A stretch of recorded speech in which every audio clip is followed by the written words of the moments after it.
Alright, so I just got through doing my workout of the day, which was 5 sets of weighted pull-ups, or weighted chin-ups, sorry, just with 25 pounds, going to failure each set.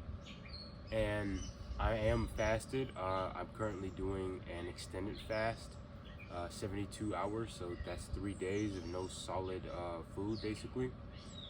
And I want to talk about the importance of exercising and still doing resistance training whilst being fasted. So as I was doing my workout, in the middle of my chin-ups, I was also doing upright rows with the cinder block. And it's very important that when you are fasting, especially extended fast, like maybe even 36 hours to 72 hours, or even seven days, right? If you're going to go that long, if you think you can withstand something like that, you're gonna need to still challenge and work your muscles. Now, maybe not as intense as like maybe your usual workout where you're gonna have like a bunch of volume and whatnot, but it's still gonna be very important to do something, especially compound lifts, compound movements that are gonna work a lot of muscles at once. So that way your muscles are, your body's kind of knowing that, hey, I still need these muscles, so I won't drain any resources from them, right? So when we go into fasting,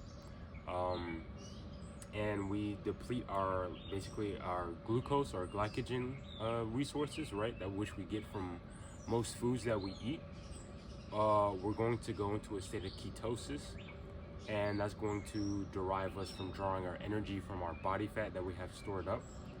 And sometimes, like, if depending on how long the fast is, or if you're not careful, your body will also drain resources from your muscles, making your muscles smaller.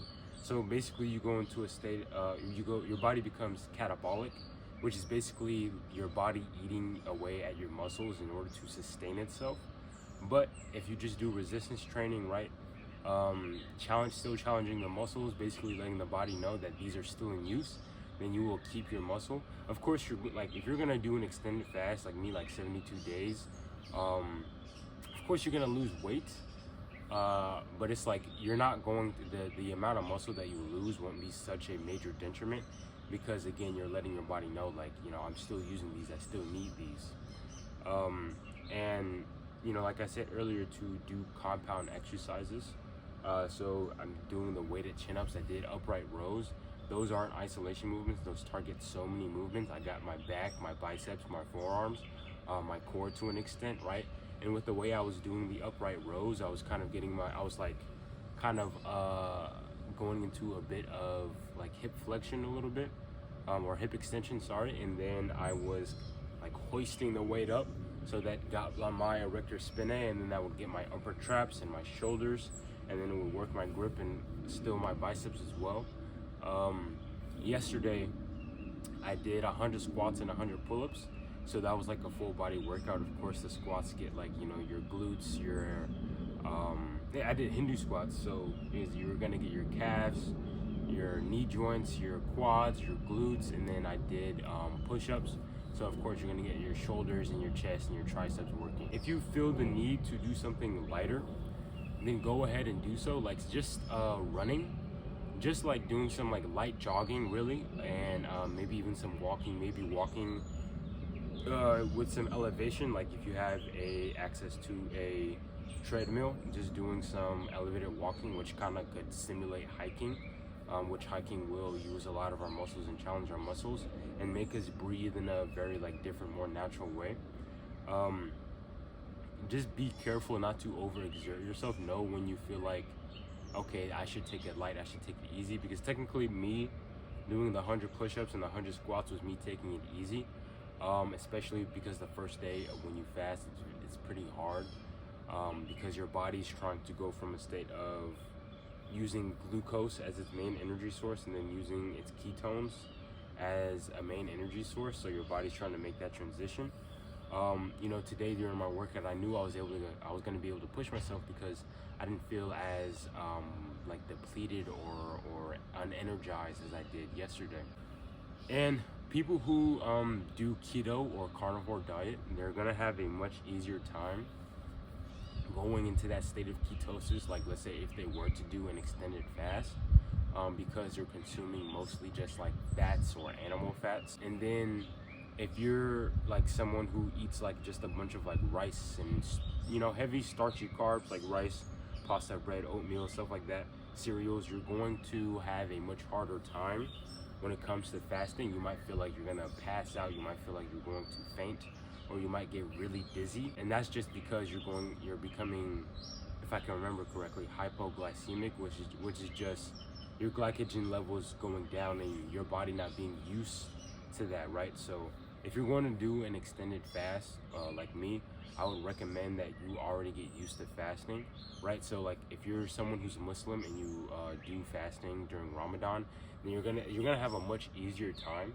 And then of course just doing intermittent fasting, so basically just waking up and then maybe for the first 4 hours out of the day you don't eat, right? You don't eat anything, and then you eat your first meal, which, you know, whenever that time would be, and then you eat your meal and then you don't eat anything in between, and then you have an evening meal, and then that should be it for the day. And you're gonna get used to being able to access your ketones. And for some people it can be at different rates, but the general, kind of like the general prescription, quote unquote, is around 36 hours, where like just about everybody on earth can access their ketones through 36 hours of fasting. And that's just like with just water. If you feel too depleted, or if you feel like you're like a little dizzy or lightheaded, get some, like just a pinch of salt, just table salt, and put it in a glass of water or in your water that you're gonna drink for the day. And then just drink that, right? Just drink that. You're gonna feel a lot better. I make sure to do that if I feel anything that is bad, right? Any just like slight dizziness or anything. But it doesn't affect me too much throughout my day because of course I'm already used to fasting. But before you even start like a 72-hour fast, definitely try and get used to doing something like 36 hours or just intermittent fasting, because that's like a big jump from like to like eating 3 meals or even 2 meals a day and then just going 3 days without food. That's a big jump. That's not super sustainable, and you just want to be careful about it. I know that I can handle this because of how used I've gotten myself to fasting. And another thing too, right? When you're exercising and you're fasting, you might want to have like some basically like cardio sessions. Like just before this workout, I actually mowed the lawn. So I mean, it's not like it was anything intense, but that's not the point. It doesn't have to be intense exercise. And that's of course a lot of walking and stuff like that, and some kind of like light resistance training, since I'm like pushing the lawnmower around. And then I did my resistance training, which is going to challenge my muscles and make sure I can sustain and keep my muscles by doing these weighted chin-ups, right, along with the upright rows. So again, make sure if you're going to be fasting, extended fast, like, you know, 2 days, 3 days, maybe even, you know, just 36 hours, right?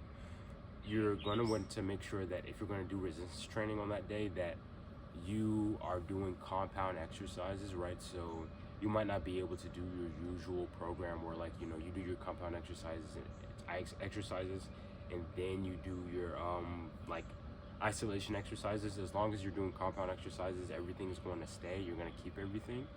But if you're just doing intermittent fasting to where you're just, you know, you're only eating 2 meals out of the day, or, you know, you're just not eating in that morning, then you're gonna have a much easier time not having to cut down on your workout. You can still do your full workout, and it's even better to work out during a time when you're fasting. So when you're exercising, especially resistance training in a fasted state, it like doubly increases your human growth hormone. So already fasting increases your HGH levels, and then exercising resistance training increases your HGH levels, right? So that's going to mean your testosterone is going to go up. That means you're going to be able to easily shed body fat. That means building muscle is going to be easier. Now, don't take it intense. Don't like go like 15 days off the bat without but just doing fasting, thinking you're going to gain muscle. Your body is still like, you know, not receiving any nutrients. But you don't need to have any solid food before, like, let's say you work out and then you eat breakfast, especially after you work out. That's going to be a lot more beneficial, and your muscles are going to be a lot more nourished because now they're really asking for the food that you're going to be eating, instead of you putting the food in your mouth beforehand and then exercising, right? Before, when I would wake up, eat breakfast first thing in the morning, and then I would work out, I would feel so slow. I would have wanted to eat breakfast, and then an hour later I would have wanted to have worked out, but I would never do that because the food would be so heavy in my system. And so I decided when I kind of found out about intermittent fasting, why not I just work out and then eat, right? So always do your workouts fasted. That might mean you might have to do them earlier in the morning, or let's say in the case of Ramadan, where I would do my workouts before the evening meal, before we had to break our fast. And I found that to be very beneficial. I feel like even I made better gains that way, rather than me eating and then working out and then eating right after my workout, or whatever the case may be. And if you are fasting, you feel like you can't do much, or you can't jump around off the walls and everything, that's fine. Don't expect yourself to have like 10 times as much energy when you're fasted, at least when you're doing an extended fast. Now maybe if you're fasted and you're doing a fasted workout and then you're going to eat breakfast after that, right, that can do a lot better for your workouts. I noticed, like, when I would do intermittent fasting or during Ramadan, when I would work out before the evening meal, I would have like so much energy to work out. I feel like I could do like just a bunch, and it was just, I was able to feel a lot more comfortable and a lot more light in my own body instead of heavy and lethargic, because there's a sympathetic and parasympathetic system that our bodies go off of. When we are digesting food, we tend to become a lot more slow, and our mental acuity kind of goes down, so our cognitive function isn't going as well. But when we are fasted, we're a lot more sharp, we're a lot more quick on our feet, we're a lot more energized, right? But then when you go into a state of extended fasting, your body is of course going to have to make an adjustment from going to its ketones, or from going to its glucose to its ketones, right? If you want to do more research on this, there's definitely a lot of great resources out there, in order for you to better understand what I'm saying, if what I'm saying doesn't click yet. But I hope you guys enjoyed the video. See you guys in the next one, and peace out.